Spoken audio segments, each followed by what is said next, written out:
Good evening, my dear Toastmasters. I'm here with you all with another interesting topic for our next episode.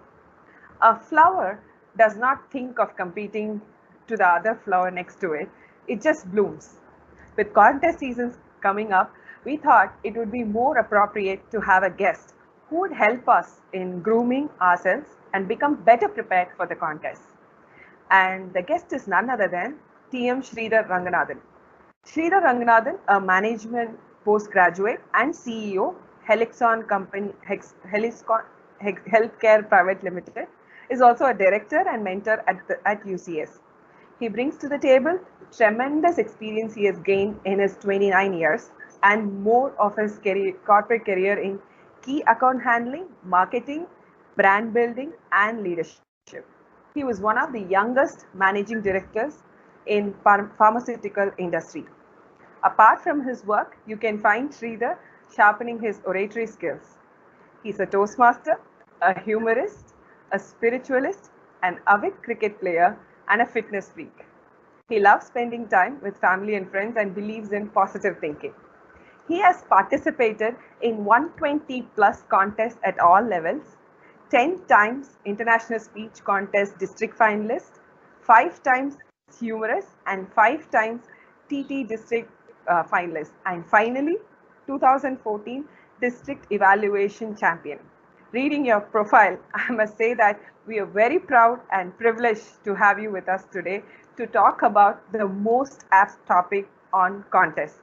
Thank you so much, Sridhar, for accepting our invitation to do this Panchtantra Talks interview.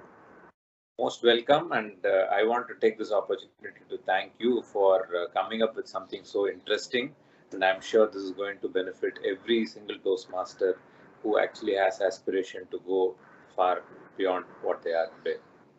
Great, thank you. So I think I'll start off with my questions now. So the first question to you, Sridhar, is why do you think it is important for a member to participate in the contest? What are the things that the member can learn from this whole experience? Okay, so let us look at two dimensions of a contest, right? One is the speech elements or the speaking elements, which is about content, vocal variety, delivery, and all that. The other aspect, maybe if you take the y axis, then it's about audience. If you take a club speech, maybe it is low on the content and low on the audience side also, because you're quite familiar with what you're speaking and you're quite familiar with the audience also. If you need to actually keep moving across the x-axis and across the y-axis, to me, the high point is the contest, because there you are actually trying some newer elements of your speaking, and also you are facing newer and newer audience.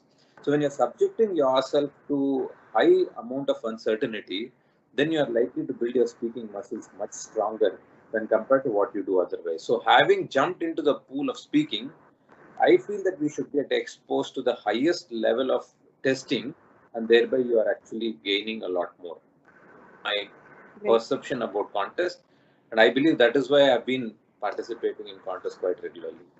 Very true, very true. I think this whole experience itself, it suddenly gives you a stage, and and there is so much that you can learn. And very aptly that you said about it, when it's club, it's a known audience, and as you keep going up every level, you keep meeting newer and newer people, and the audience number also keeps on increasing.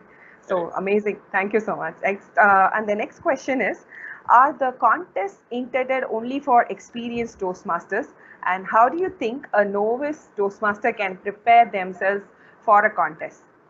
Yeah, I think the beauty of contests is that it is not specifically designed for experienced people. Winning probably may happen out of experience. I'm not saying that everybody should actually say that the first year itself you want to win. There are some people who have won world championship, for Craig Valentine, for example, won the world championship the very first year attempted. But there are so many people who attended for 30 years, and maybe experience will make you actually understand better and you will win eventually.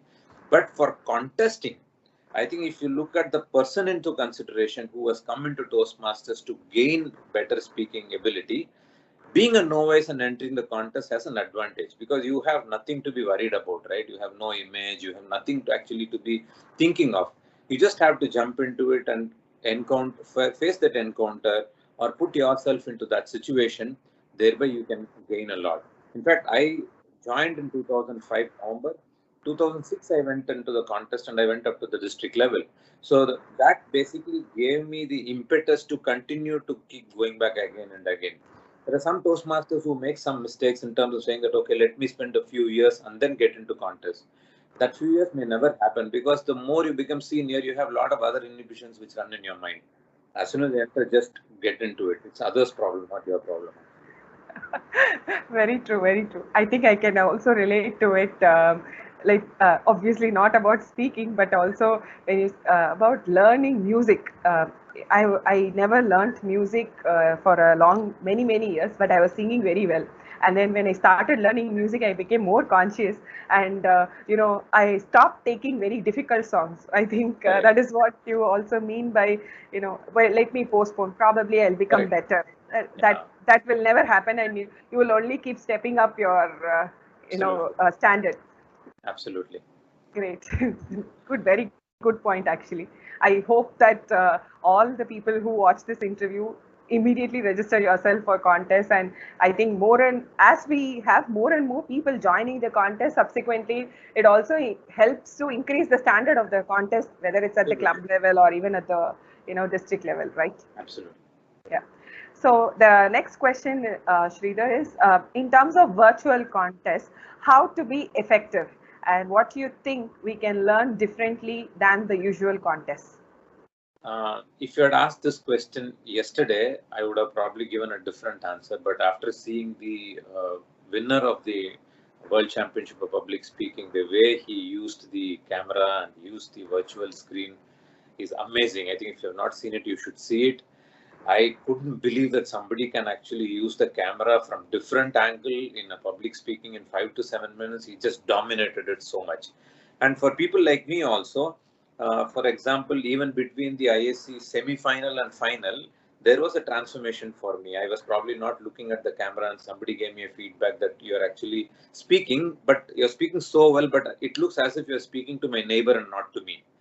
Whereas in the finals, I made the adjustment so well that I hid the entire iPad completely with the white paper and only kept the camera open so that I was able to look at the camera. Now speaking to the camera is relatively easy for me, which was not the case before.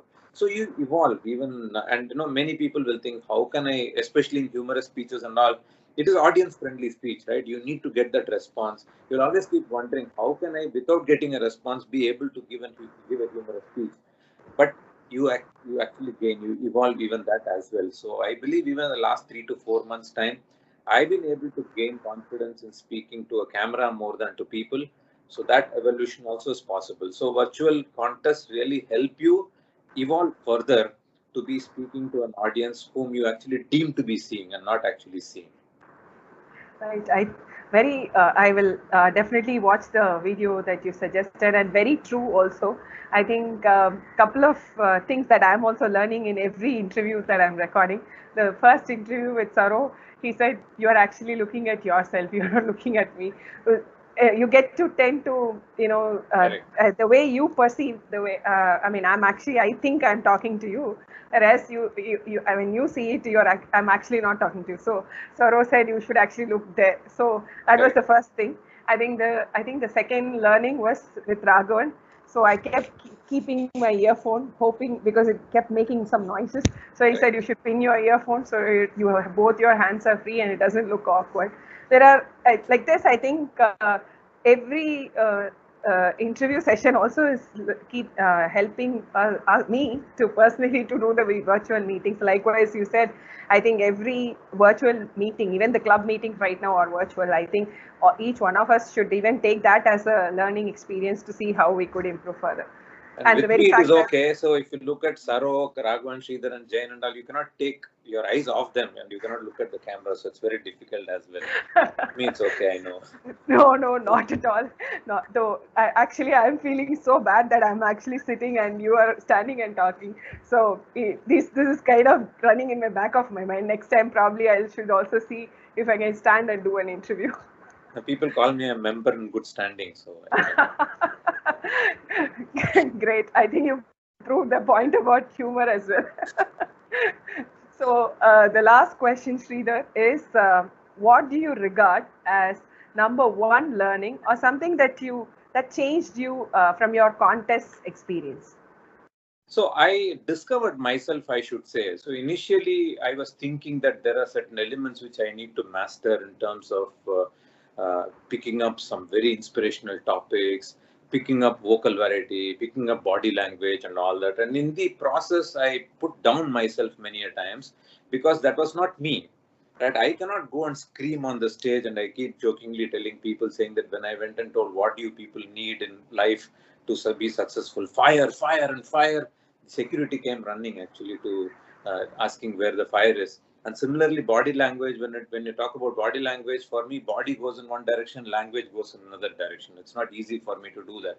So then I realized that if I'm a stoic person, if my bandwidth of speaking is only this, how can I leverage what strengths do I have? Right? And how do I make an impact? How can I make the entire speech conversational so that people can relate with me? So when I picked up topics which are happening in and around me, I kept my eyes and ears open. Thereby, I was able to connect with audience very well. There was able to even move up to various levels compared to what I was doing earlier. So in a way, I think contest was a medical report or an annual health checkup, or my speaking health checkup every year that used to tell me where I am in my own strengths and how can I improve myself. So I discovered myself, I should say, over the last 10 years. I have phenomenally improved in my own confidence, and that has really helped me. I think that is something which is, I call it as a metamorphosis for me. Oh, wow. Would if are you at all planning about writing a book about your Toastmaster experience? Uh, I will be There's a happy to do that. metamorphosis. Yeah, I will Metamorphosis. definitely be very happy to do that because what I have gained out of Toastmasters has not only helped me in Toastmasters but also helped me in all spheres of lives actually. Today I'm invited in World Conference of Spirituality. I did for a biggest virtual book launch. I was a host last week. So there are many aspects which I actually got or encountered because of what I received in Toastmasters. So I think one book may not be sufficient for me to capture all what I have learned out of Toastmasters. And if I take my mentors, for example, what contribution they have made selflessly to my growth, that itself needs a few volumes of books, I should say. There's so many people who have contributed, and all my well-wishers have really contributed. So I'm a product of feedback in Toastmasters, I should say. I'm a product of contributions with various other people. So my effort, I'm a very small stakeholder in my journey. And there are so many people who take a major stakeholder, if I have to say, in the success of my journey as Toastmasters. Wow, very interesting. I would be the first person to buy any number of volumes of books that you write. Please take the word as granted. Thank you So so thank much. you. I think that's So a good before I trigger. I will follow that. Yes, please. Would love to hear. I think it is. In fact, this is one of the questions the last question that I also kept for you. But before I get to that, I also wanted to tell you that this whole experience, right? The whole point about this Panchtantra talks is also to sort of bring this learning that you said, like the stalwarts like you, to say you all carry a lot of experience, and the very fact of bringing this this initiative itself was to get that little bit of your experience can actually change probably someone else's complete image about Toastmasters, about why he joined Toastmasters. A lot of people join Toastmasters only to get rid of that what one thing called stage fear. But then after you conquer the stage fear and you get to see so many people doing a lot of things, and you realize that it's not just stage fear that you could overcome. You, like you said, you could become a completely different personality, and that is going to that will help you to also redefine yourself. And in fact, the last question I have is, what do you think? I wanted to get your feedback about Panchtantra talks. Oh, great. I think I have two meaning for punch. One is for people who really enjoy, for example, Toastmasters right now, it could be like a fruit punch, where you give something very tasty for them. For people who are not taking Toastmasters, probably maybe it is a punch for them to take it also. So punch is good. And Tantra is basically, I wouldn't call it trick, but tips basically, which can really help people. So Panchtantra, I think, is the most appropriate one. And what I like in this model is it's not very long. It's just less than 5 minutes or so, where people can just quickly go through it even when they are walking across or something. And the impact is very powerful, not because you have called me and telling this, but I've seen the others also participating. I think every point is what they have given, whether it is Saro or Raghavan Sridhar, the two I've seen. In just that one thing, you can actually take something for you to go back and start implementing. I again remember one session that I attended, James session of evaluation, that was helpful for me in winning the 2014 evaluation contest as well. So similarly, you don't know what you will get out of something like this. It's like a rainbow that comes your way from what you are giving, and capture that what is possible, and people can go and implement. So that way, I think you're doing a phenomenal job.